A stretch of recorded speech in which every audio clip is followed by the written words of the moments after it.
अवधूत चिंतन श्री गुरुदेव दत्त श्री स्वामी समर्थ. नमस्कार. माझ्या द सिक्रेट ऑफ समर्थम या चॅनेलवरती तुम्हा सर्वांचे खूप खूप मनापासून स्वागत आहे.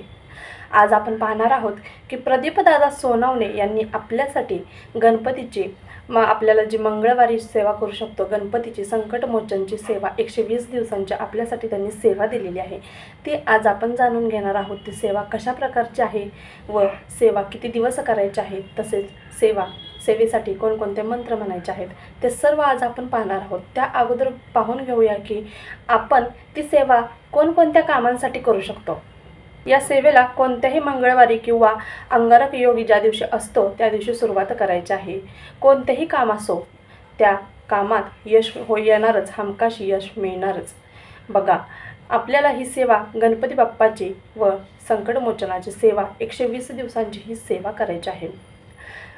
कोणतेही काम असो, मग ते शिक्षणाचे काम का असो, शिक्षणाच्या बाबतीत असो, शिक्षणात अडथळे येत आहेत, प्रगती मिळत नाही आहे किंवा मनायोग्य आपल्या योग्यतेप्रमाणे कॉलेज मिळत नाही आहे, किंवा आपण खूप मेहनत करतो आहे पण त्या शिक्षणामध्ये आपल्याला यश मिळत नाही आहे, हवं तसं प्रगती होत नाही आहे, किंवा तुमची जी अडकलेली कामे आहेत, कोणतंही काम असो मग ती कामं होत नाही आहेत.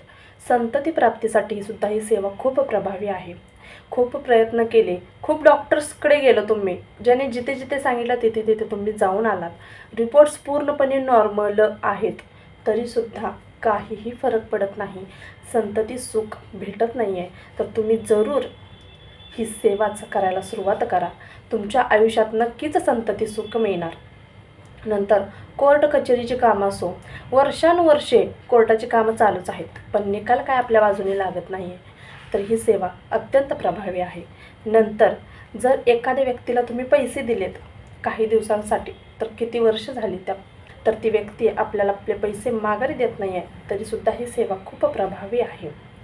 कोणतीही कामं असो, कितीही मोठं काम असो, कितीही मोठी संकटे असोत, मोठ्यातली मोठी संकटे जरी असली तरी त्या सर्वांवरती जालिम उपाय म्हणजेच आपल्याला प्रदीपदादांनी दिलेली ही सेवा, संकटमोचन सेवा व आपल्या गणपती बाप्पाची सेवा, जो हा उपाय विश्वासाने, पूर्ण मनोभावे व श्रद्धापूर्वक जो ही सेवा करेल, हा उपाय करेल, त्याला अनुभव येणारच व त्याला या सेवेचे फळ नक्कीच मिळणार. त्यामुळे पूर्ण श्रद्धा ठेवून, पूर्ण विश्वास ठेवून कोणतीही सेवा करा, तुम्हाला अनुभव नक्कीच येतील. आता जो मंत्र सांगणार आहे तो या मंत्राची सेवा आपल्याला करायची, या मंत्राचा जप आपल्याला करायचा आहे. मंत्र असा आहे: मंगलमूर्ते विघ्नहरा दुरितनाशना कृपा करा. मंगलमूर्ते विघ्नहरा दुरितनाशना कृपा करा.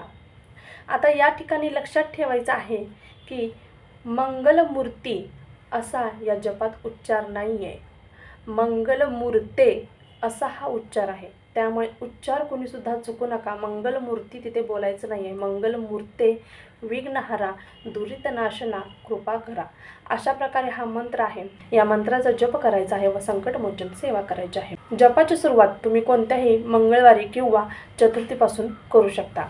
ज्या दिवशी तुम्ही सेवा चालू करणार असाल, ज्या दिवशी जपाची सेवा सुरू करणार असाल, त्या दिवशी म्हणजे पहिल्या दिवशी तुमच्या जवळपासच्या गणपती मंदिरात तुम्हाला जायचं आहे. आता सर्वांच्या जवळपास गणपती मंदिर असतेच. तुम्हाला लवकर उठायचं आहे, स्नान वगैरे करून शुचिर्भूत व्हायचं आहे, स्वच्छ कपडे परिधान करायचे आहेत व गणपती बाप्पाच्या मंदिरात जायचं आहे.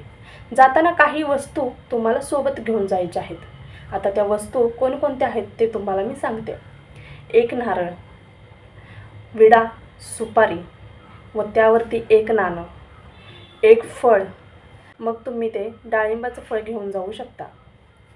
नंतर 21 दुर्वा, नंतर एक लाल रंगाची फूल म्हणजे जास्वंदीचे फूल घेऊन जावा. नंतर खोबऱ्याची वाटी व एक गुळाचा खडा.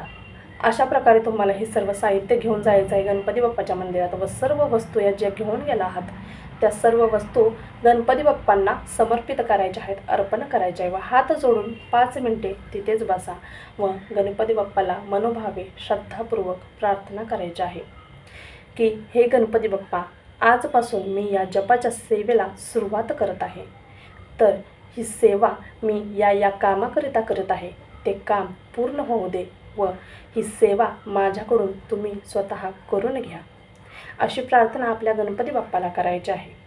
व तिथून आपल्या घरी यायचं आहे व आपल्या या जपाच्या सेवेला सुरुवात करायची आहे. तर आता हा जप किती वेळा बोलायचा, किती वेळा जप करायचा, तर 121 वेळा तुम्हाला हा जप करायचा आहे.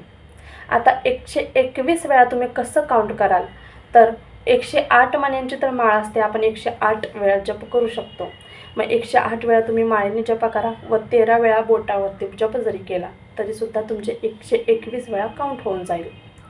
पण ही सेवा तुम्हाला अजिबात खंड न करता ही सेवा 120 दिवस तुम्हाला कंप्लीट करायची आहे. तुम्ही आजपासून सुरुवात करताय तर आजपासून येणारे पुढचे 120 दिवस तुम्हाला ही सेवा करायची आहे, खंड न पडता. अजिबात खंड पडू देऊ नका की आज नाही माझ्याकडून झाली तर मी उद्या करतो आजची सेवा. अजिबात नाही असं करायचं. तुम्हाला तुम्ही जर देवाकडून, गणपती बाप्पांकडून कशाची तर अपेक्षा ठेवता, तुमच्याकडून काहीतरी द्यायची सुद्धा हिंमत ठेवा. त्यामुळे तुम्ही खंड न पडता ही 120 दिवसांची सेवा करायला चुकायची नाही आहे. जर महिलांना पिरियड्स आले म्हणजे मासिक धर्म आले तर तुम्ही ते 5 दिवस महिला स्किप करू शकतात. 5 दिवस सेवा करायची नाही. 5 दिवसानंतर तुम्ही ही सेवा कंप्लीट चालू करायची आहे. सुतक सोयरे आले तर तेवढे दिवस सेवा स्किप करा व तिथून पुढे तुम्ही या सेवा कंटिन्यू करायच्या आहेत. अशा प्रकारे 120 दिवसांची तुम्हाला सेवा कंप्लीट करायची आहे. ही सेवा करा मनोभावे, श्रद्धापूर्वक व विश्वास ठेवून जर ही सेवा केली तर तुम्हाला नक्कीच अनुभव येणार व तुम्ही ज्या काही कामं करता ही सेवा सुरू केली होती ती सर्व कामे तुमची मार्गी लागणार व तुम्हाला नक्कीच यश मिळणार. झालेली सेवा स्वामींच्या निरुजू करते. श्री स्वामी समर्थ. धन्यवाद.